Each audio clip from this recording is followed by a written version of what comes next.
அஸ்ஸலாமு அலைக்கும் வரஹ்மத்துல்லாஹி வபரகாத்துஹு. எல்லோரும் நீண்ட ஆயுளுடன் நோய் நொடி இல்லாமல் வாழ அல்லாஹ் அருள் புரிவானா. ஆமீன். அல்ஹம்துலில்லாஹ்.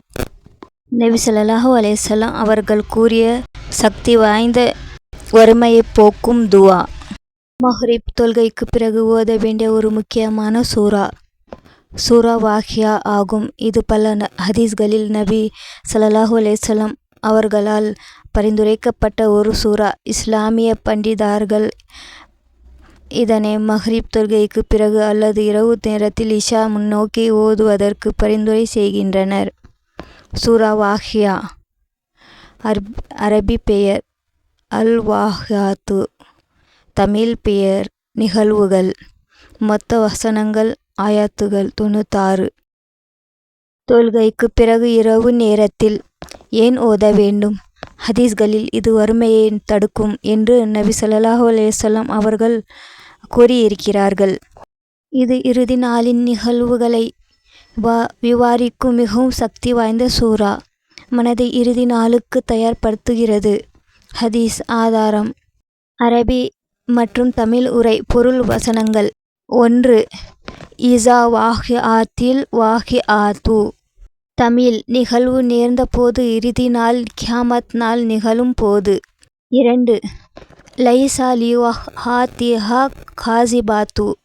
தமிழ் அதன் நிகழ்வை யாராலும் மறுக்க முடியாது, இறுதி நாள் நிச்சயம் வரும். 3. காஃபிஸாத்துர் ராஃபிஹாத்து. தமிழ் அது சிலரை தாழ்த்தும், சிலரை உயர்த்தும். சிலர் இழிவுக்கு தள்ளப்படுவார், சிலர் உயர்வடைவார். 4. இஸா ருஜாத்தில் அரசு ரஜ்ஜன். தமிழ் பூமி பலமாக அசைக்கப்படும் போது, பூமி நிலநடுக்கம் போன்ற அதிர்வால் அசைக்கப்படும். துஆ செய்வதற்கு முன் ஏன் இது ஓத வேண்டும்? இதை ஓதுவதால் மனம் இறைவன் மேல் கவனிக்கின்ற நிலைக்கு வருகிறது. இறுதி நாளின் உண்மைகள் மனதில் பதியும்.